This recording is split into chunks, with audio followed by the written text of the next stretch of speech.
महाभारत का युद्ध लाखों योद्धाओं की वजह से नहीं हुआ था। उसकी शुरुआत हुई थी एक जुए से। लेकिन सोचिए जरा, अगर युधिष्ठिर ने उस दिन पासे उठाने से मना कर दिया होता तो क्या द्रौपदी का अपमान होता? क्या पांडव वनवास जाते? और सबसे बड़ा सवाल, क्या कुरुक्षेत्र का युद्ध होता ही नहीं? आज हम एक ऐसे व्हाट इफ की बात करेंगे जो पूरी महाभारत की कहानी को उल्टा कर सकता है। और अंत तक आप समझ जाएंगे कि एक छोटा सा फैसला कैसे पूरे युग की किस्मत बदल देता है। तो वीडियो को अंत तक ज़रूर देखिएगा, क्योंकि आधी अधूरी जानकारी आपके किसी काम की नहीं रहेगी। महाभारत का वह एक क्षण जब हस्तिनापुर की राज्यसभा में पासे बिछे हैं, शकुनी मुस्कुरा रहा है और युधिष्ठिर धर्म के नाम पर उस खेल को स्वीकार कर लेते हैं।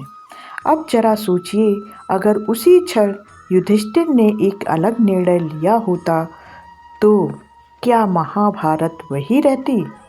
क्या कुरुक्षेत्र का महासंग्राम होता? क्या गीता का उपदेश जन्म लेता? यही क्या होता अगर हमें उस कहानी के भीतर ले जाता है जहां एक छोटा सा निर्णय पूरे युग की दिशा बदल सकता था। युधिष्ठिर कोई साधारण राजा नहीं थे, वे धर्मराज कहलाते थे, सत्य और मर्यादा के प्रतीक। लेकिन उनका एक बड़ा दोष था, पासों का आकर्षण। जब दुर्योधन ने शकुनी के माध्यम से उन्हें जुए का निमंत्रण दिया, तब युधिष्ठिर जानते थे कि यह छल है। फिर भी क्षत्रिय धर्म और चुनौती स्वीकार करने की परंपरा के नाम पर वे मना नहीं कर पाए। यहीं से वह मोड़ आता है जिसने महाभारत की आत्मा को ही गढ़ दिया। पर अगर युधिष्ठिर ने उसी क्षण कहा होता, नहीं यह अधर्म है, तो क्या होता? यदि युधिष्ठिर जुए का निमंत्रण ठुकरा देते तो सबसे पहले द्रौपदी का चीरहरण कभी ना होता। वह दृश्य जिसने पूरे महाभारत को नैतिक रूप से झकझोर दिया, इतिहास में जन्म ही ना लेता। पांडवों का वनवास और अज्ञातवास नहीं होता और दुर्योधन को वह मानसिक विजय ना मिलती जिसने उसके अहंकार को और उग्र बना दिया। पर इसका यह अर्थ नहीं कि संघर्ष समाप्त हो जाता। दुर्योधन का स्वभाव ऐसा था कि वह किसी न किसी रूप में पांडवों को नीचा दिखाने की कोशिश करता। शायद वह सीधा युद्ध करता, शायद कोई और षड्यंत्र रचता। युद्ध टल सकता था, पर टलने का मतलब मिट जाना नहीं होता। अब दूसरी संभावना सोचिए, युधिष्ठिर जुआ खेलते लेकिन द्रौपदी या अपने भाइयों को दांव पर ना लगाते। वे केवल राज्य या धन तक सीमित रहते। इस स्थिति में हार होती, पर अपमान नहीं। द्रौपदी का सम्मान सुरक्षित रहता और पांडवों के भीतर वह ज्वालामुखी नहीं फूटता जिसने बाद में पूरे वंश को भस्म कर दिया।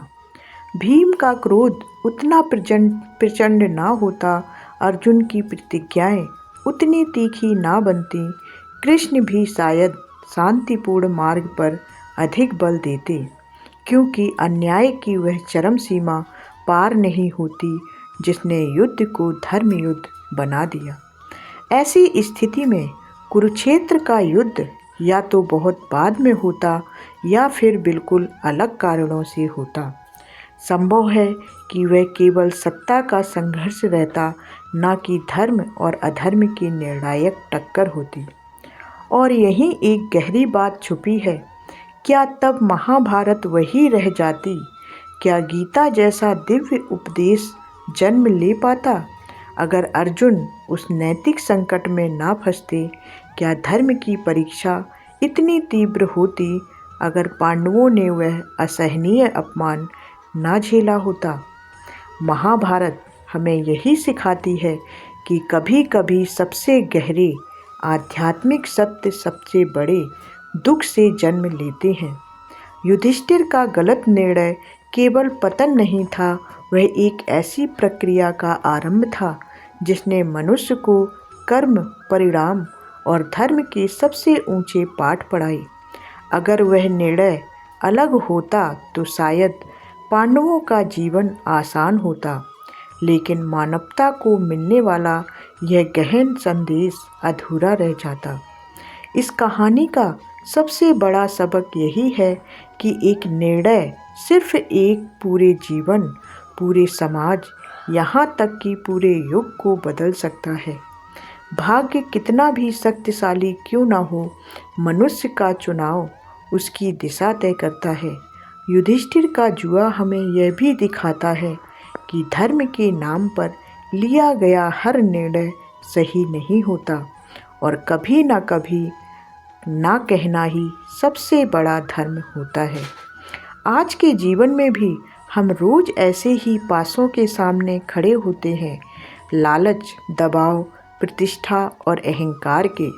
महाभारत का यह क्या होता अगर हमें याद दिलाता है कि सही समय पर लिया गया एक सही निर्णय हमें बड़े विनाश से बचा सकता है और एक गलत निर्णय हमें ऐसे रास्ते पर ले जा सकता है जहां से लौटना असंभव हो जाता है। शायद इसीलिए महाभारत सिर्फ एक कथा नहीं बल्कि चेतावनी है कि जीवन का हर पासा सोच समझकर फेंको, क्योंकि उसके गिरने की आवाज़ सदियों तक गूंज सकती है। महाभारत हमें यही सिखाती है कि कभी कभी पूरा इतिहास एक छोटे से फैसले पर टिका होता है। युधिष्ठिर का एक पासा सिर्फ एक खेल नहीं था, वह धर्म, कर्म और भाग्य की परीक्षा थी। अब सवाल आपसे है कि अगर आप युधिष्ठिर की जगह होते तो क्या आप जुआ खेलने बैठते या इतिहास बदल देते? इस सवाल का जवाब नीचे कमेंट में ज़रूर लिखें। वीडियो पसंद आया हो तो लाइक करें और ऐसे ही अनसुने रहस्यों के लिए चैनल को सब्सक्राइब ज़रूर कर लें, क्योंकि अगली कहानी आपकी सोच को और भी गहराई तक ले जाएगी। तो कमेंट ज़रूर करें, वीडियो को लाइक करें और शेयर करें। धन्यवाद। कमेंट में जय श्री कृष्णा ज़रूर लिखें।